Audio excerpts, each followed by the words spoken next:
Hello. Not bad, man. Want to go on a little tequila walk through the shop? Let's go. It's been a while. We'll have a little look at a few things that are going on. The vet is, and then probably another quick polish. I think we're pretty much there.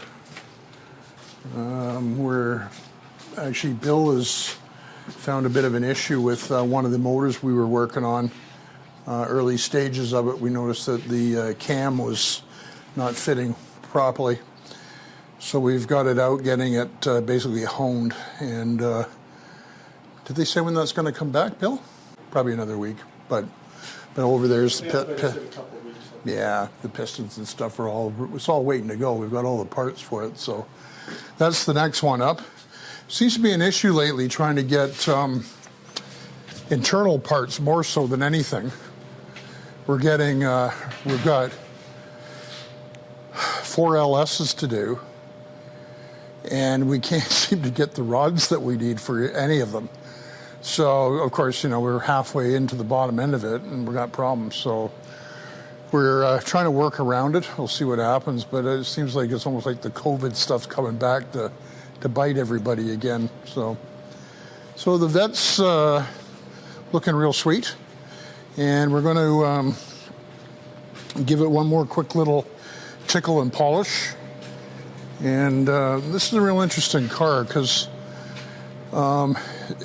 between the years of 63 and 67, they made so many cars each year, they called them tankers. And what they were was a larger tank. I think it's 36.5 gallons. And what they did was they did it for endurance racing. So in 65, they did 40 or 41 of them, if I recall. And across the years between 63 and 67, they only did 200, just over 200 of them. So it makes it a rare car to start with. And then the other thing that's real interesting about this car is the outside color and the interior cover. Most of them were blue interior. And this one's white with blue carpet. So it's an interesting car. It was worth putting the effort in. As you can see, it looks gorgeous. If you look at the inside, it's got a lot of work. This thing was in a container. It came out of a shipping container to us. It had been in there for 22 years. So we were trying to find an old video that we did, but I haven't had much luck. It might have been when I had problems with the phone, but we had an airline. And we were blowing the paint off the car. Like literally it was flying through the air. And this car in particular, I believe it was almost an inch that the car was twisted. So the front end of the car was actually like this. So obviously it took a lot of work to get it where it was, where it needed to be. But almost every part on the thing's been repaired, fixed, or replaced at some point. We've tried to keep as many original parts as possible because it is a numbers matching car. So anyway, I think you'll have a lot of fun with this summer. So, hopefully he gets it out to some shows and stuff. Gentleman that owns it lives up north quite a ways. So, hopefully there's some stuff for him to do up there. The truck's almost done. We're just putting the interior and stuff back in that one right now. All the brakes are done, been all fired up and tuned and stuff. It's running good. Bill's just working on a few things on this Buick. We're putting the tank and the lines in it. We've already had that one running too. There's a few items in the interior. So that's another one that'll be gone once the weather breaks. The Yellow Galaxy is the thorn in my side. I love that car, but we're having nothing but trouble with different pumps and pulleys. So right now we're gonna see if we can actually just make our own pulley because we can't get, because of the volume, the pump that we need, we can't get a pulley that fits it. This doesn't have the right offset, so that's just one of the headaches that you get. Actually, the Impala, the AC and stuff's all in on that. Runs good. We're just the biggest issue we've had with this car, and then you see all the dust on it, is he wants all brand new exterior trim down the sides. Well, the problem with that is you got to get everything on the back side of it. So can't put the rear seat in, can't put the rear quarter panels in, can't put the door panels in. One of the Impala suppliers in the States went under, and we've been trying to get all the stuff. I think we've got most of it now, so we'll be able to kind of push this thing through because we've got some really nice rims and stuff on it, for it, and it'll look really sharp when it's done.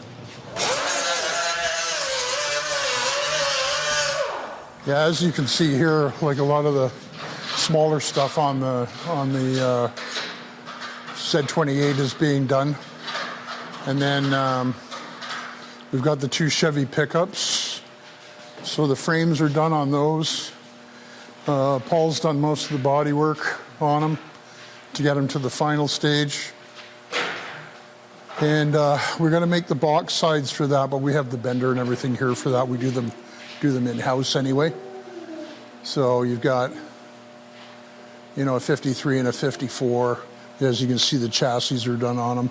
Chris over there is working on that's the other door off the Z28. And when you try and put the window down, the whole thing's jammed, the passenger side door. So we're going to have to try and get that piece out to get the glass down and out. So bit of a fight.